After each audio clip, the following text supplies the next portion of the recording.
guys, welcome back to the channel. Today we're going to be watching a video called The Seawall That Saved the Nation. And start.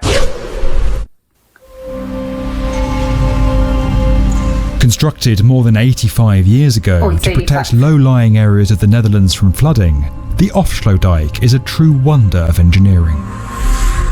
Spanning 32 kilometres and holding back the Wadden Sea, the project was one of the largest engineering feats of its time and is credited with saving large parts of the country from catastrophic flooding in 1953. Okay, so they owe that. But while the Afsluitdijk has stood firm for almost a century, rising sea levels and stronger storms mean Dutch authorities are now investing $617 million to strengthen the structure so it can withstand a 1 in 10,000 year storm. It's a lot of money, but the investment is good. Blocks, constructing new drainage systems and being aided by the latest technology, this nation-saving seawall is getting a supersized upgrade.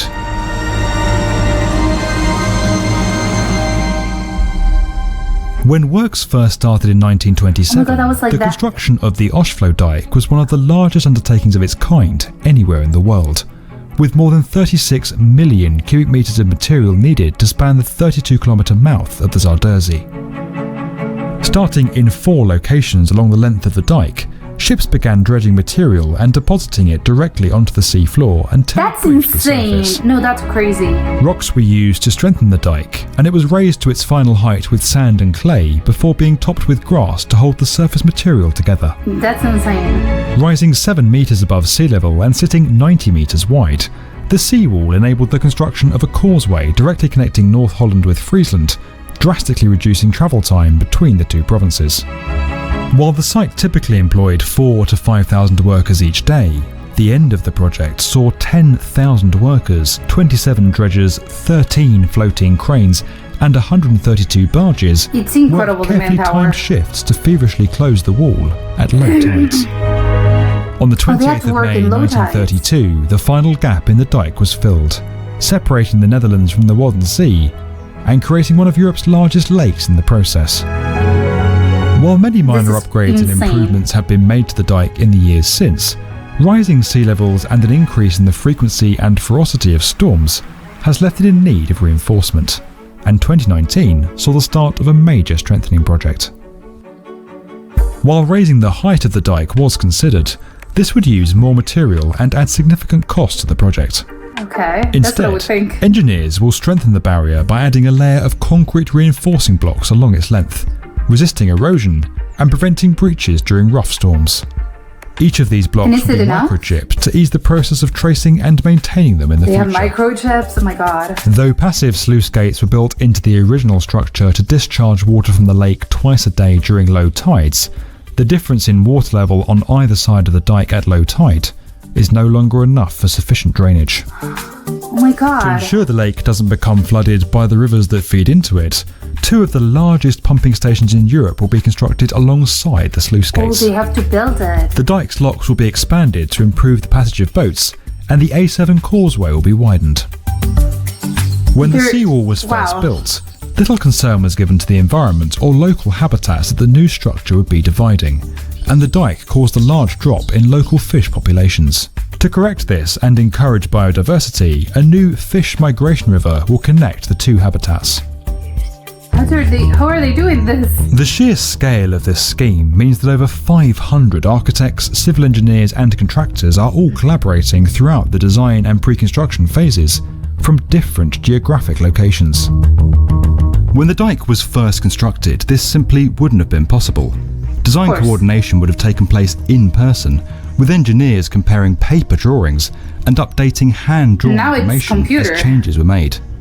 The contrast with today couldn't be more stark. Obviously. To avoid mistakes which could cost time and money if discovered out on the seawall itself, the team are using Autodesk's BIM 360 model coordination platform. No idea what's Uploading their design models into a shared environment online enabled the team to coordinate them and run automated clash detection, identifying any errors in the model before works commenced on site. Of course they do a model. Yeah, this is crazy. This approach also gave the project team greater insight and understanding, improving quality and speeding up design iterations.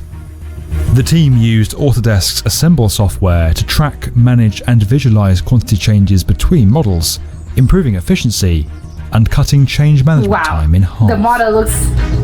Wow. The use of a common location online to share and store design information ensures that engineers and contractors can always access and work from the latest information, Of course. further cutting the risk of errors occurring during construction.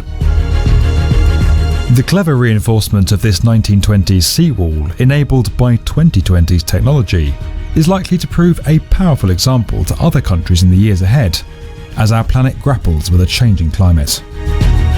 Due to fully complete in 2023 and not require further major upgrade works until at least 2050, the seawall that saved a nation is likely to go on protecting it for decades to come. Oh my god! To learn more about how the Offshore Dike project team was supported by Autodesk, click the link below. And if you enjoyed this video, subscribe to the B1M. Okay, like, to begin with, it's crazy. Like, it's not gonna need any major sort of like upgrades until 2050, which I think is it's insane, like, to think of it like, okay, like, we'll meet again in 2050 and reevaluate, but it's crazy. I love the fact, like, even though obviously, like, there's a lot of technology involved, obviously, like, this program, incredible. I think it's all like obviously engineers use it, but it's crazy, like, the amount of people that are working on this or have worked in this, like, in this new sort of like upgrade and stuff. Obviously, I think they put concrete, which I think great idea. I don't really know much about materials, but I think concrete is something that is like, okay, it's safe. Like, it gives me peace of mind, because I think concrete is one of like the hardest materials in, that we have, like, in, for construction. So it makes me like confident in, in concrete, because it's like, I believe in concrete. It's gonna withstand the test of time, and it's gonna withstand erosion, water, wind, whatever. So, good for that. Good for them. They're like, we have to, like, obviously, like, switch to the materials. I don't really know what they were using before, but great. Incredible that every sort of like, they weren't bricks, but I don't know, like, the thing they're using, like, every concrete sort of like part is going to be microchipped. So they have like chips, and they're going to be tracking like whether or not they need maintenance, or what like the amount of water that passes through, whatever. Like, the whole technology involved in this, it's blowing my mind. It's crazy, but I think it makes sense. They're spending a lot of money on this, and they're gonna be still like spending a lot of money into maintaining it and into actually ensure that this works properly. But it makes sense that they're investing that much, because again, it's like, you need it. Like, otherwise the whole thing is going to be flooded. It's going to be a disaster, a national disaster. So of course, it makes sense that you invest in something like this. It's not going to be like wasted money. It's like, it's money that you're investing, and yes, it is a lot of money, but trust me, like, the cost for the country, it's even greater. So it's fine. Like, it is a really great investment. They're great. They're getting their money's worth, which, great. But I think what's like crazy to me, one of the craziest things to me, is that they managed to build this in the 1920s, which obviously the technology was clearly not what we have right now.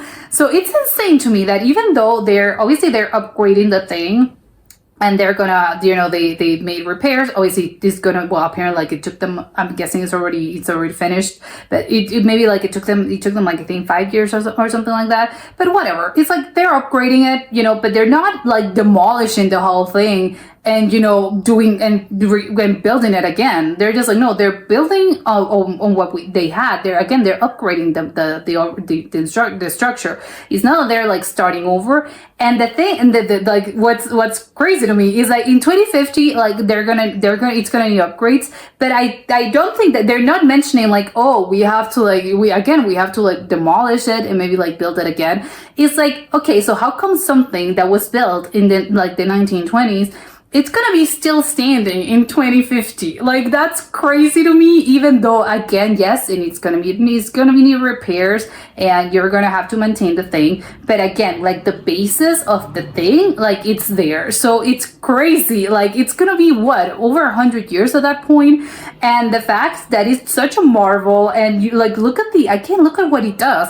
And how come, like, those people in the 1920s, like, they were all those engineers, workers, and everyone that, and obviously and the architects, the ones that came up with this idea and managed to build this, like, incredible. They were beyond their time. They were living in the future for sure, because I think very few structures built in that period of time, like in the 1920s, can get maybe are even still like these days, like are still standing, and they're gonna be still standing in 20 and 30 years from now. Like again, it's crazy to me, like that concept, because usually those things are like things that are built like that are that old. Usually they're like, well, they're historical and people stop using them because again they're gonna fall apart.